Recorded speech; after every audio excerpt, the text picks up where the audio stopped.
My name is Ayla Tesler-Mabe, and I am a musician and songwriter and probably one of the biggest Jimi Hendrix fans on the planet. I don't want to say I'm the #1 biggest fan because there must be some guy out there who bought his guitars that he actually played and has all of the original memorabilia, maybe even has a bandana he wore at some point. So I can't take that title, but I'm definitely one of the biggest fans out there. And that's just the way I feel. And so I think the first chord I kind of have to talk about, it's the classic Hendrix chord. I just think it would be amiss, I would be amiss to not mention this chord in the video. The classic, that chord, the dominant 7 sharp 9, which you could hear in a song like Purple Haze, for example.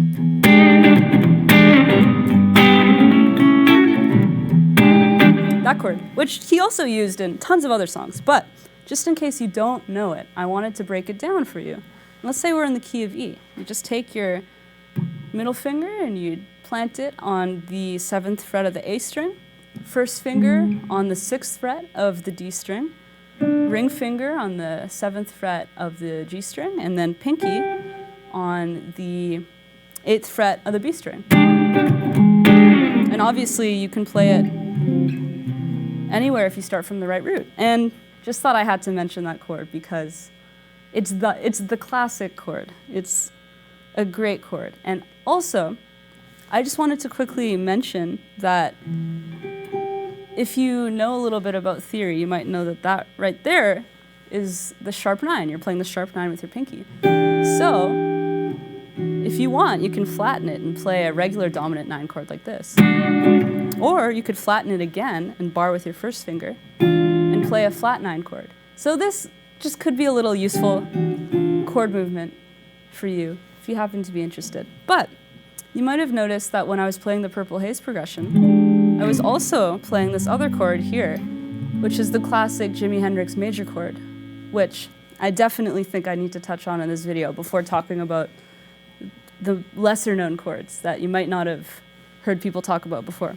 This is a major chord where you, with your thumb, are reaching over and playing the root note on the E string and covering it like this. And let's say we're in the key, or we're playing an A chord, an A major chord. You're covering the 5th fret of the E string with your thumb. You're playing nothing on the A string, and I'll talk about what you're doing on that string in a second. And then with your ring finger, you're playing the 7th fret of the D string, and then middle finger on the 6th fret of the G string, and then with your first finger, you're barring across the 5th fret of the B and E string. And there's the chord. But you might not know what to do with the A string. You don't want it ringing out. So what you're doing actually with your thumb is while you're reaching over to cover the root, you're also letting it mute the B string so that, the A string, so that you can't hear it at all, because you don't want it ringing out. It happens to work in this case because obviously we're playing an A chord, but let's say we move down to A flat and we have that ringing out. That doesn't sound good. Or maybe it does, I don't know. Maybe you're into experimental music, but generally you don't want it ringing out. And the reason this chord is so amazing as a major chord is because you can add little colors in it so easily. Like with your pinky, if you play on the E string right here, the 7th fret, you can add the 9. And then if you play the 7th fret of the B string, you can add the 6. And then if you play the 7th fret of the G string, you can add the 4. So that's just a great way to play a major chord that Jimi Hendrix obviously used in his playing, and I personally use all the time in my playing because it's just the best way to play the major chord, in my biased opinion. The next chord I want to talk about is, to me, a chord that kind of just defines the sound of the 60s, and it's this chord right here. And he used it in a lot of songs, but you can hear it notably in a song like Angel, for example.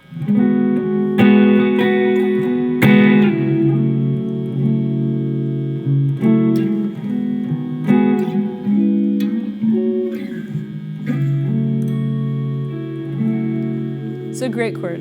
It's very beautiful. And basically, the way you play it is, let's say we're putting the root here on the 6th fret of the A string. You'd then put your ring finger on the 6th fret of the D string, and your first finger on the 4th fret of the G string, and then your pinky on the 7th fret of the B string. And you can just play those 4 notes, but if you want, you can also bar with your first finger across the 4th fret and get that note in there too. Or if you really wanted, you could leave it open and get another color in there too, which obviously doesn't work, you know, on every fret because you might get some dissonance here and there, which maybe you want, but again, sometimes you don't want that. And so it's just trust your ear and, you know, figure out where you can or can't play that. But you can also hear this song or this chord in songs like Third Stone from the Sun.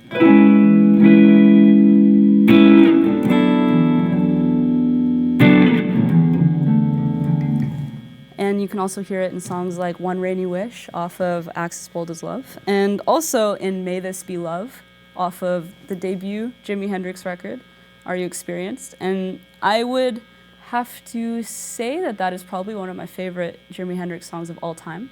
And I want to play that chord in context quickly just because there's one other chord in that progression, in the verse progression of this song, that I think is worth pointing out. It's pretty simple, you might already know this chord, but if you don't, it might rock your world, guys. So basically the progression sounds like this.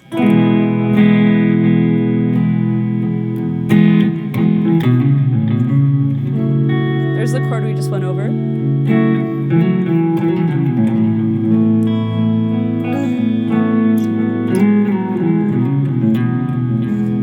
So obviously I had a lot of stuff going on, you know, rhythmically that I was adding between the chords. And that's for another video, or as I was saying earlier, there are tons of videos already out there on how to do that kind of stuff. But the chord I'm talking about is the 3rd chord I played, which is this right here. And basically all it is an A major, but then you're taking your finger off the B string and you're leaving it open.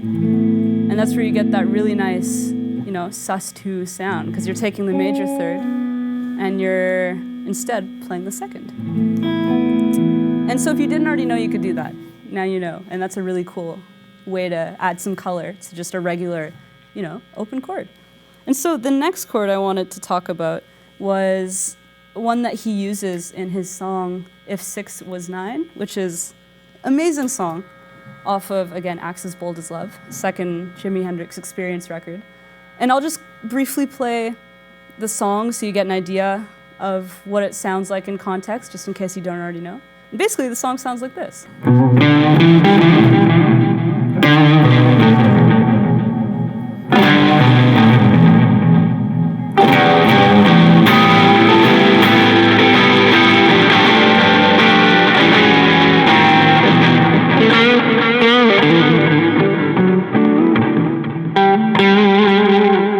So basically, the chord I'm talking about is this, which is a chord that just descends throughout the song in the, I don't know if you'd consider that the chorus. I guess I would. It's really cool. It's a great way to just play, I guess, a dominant 7 sus2 chord. And basically, the way you do it is, let's say the root is A. You take your thumb and you cover the 5th fret of the E string. And again, like with that major chord I was showing you before, you want to mute the A string. And then with your middle finger, you play the 5th fret of the D string. And then with your first finger, you're playing the 4th fret of the G string. And then with your ring finger, you're playing the 5th fret of the B string. And with your pinky, you're playing the 5th fret of the E string.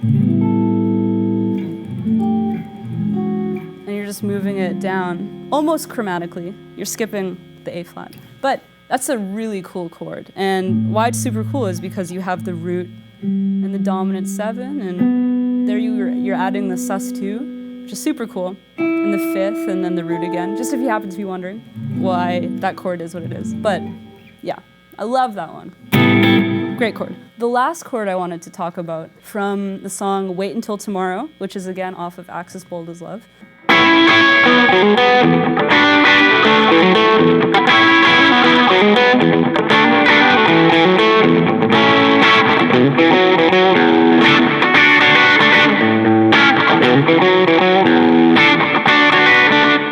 So basically, that song, this little intro motif, I think I should point it out just because I played it. You're just taking your first finger and you're barring across the 9th fret of the D string, G string, and B string, and then you're just hammering on with your middle finger onto the 10th fret of the B string and the 11th fret of the D string.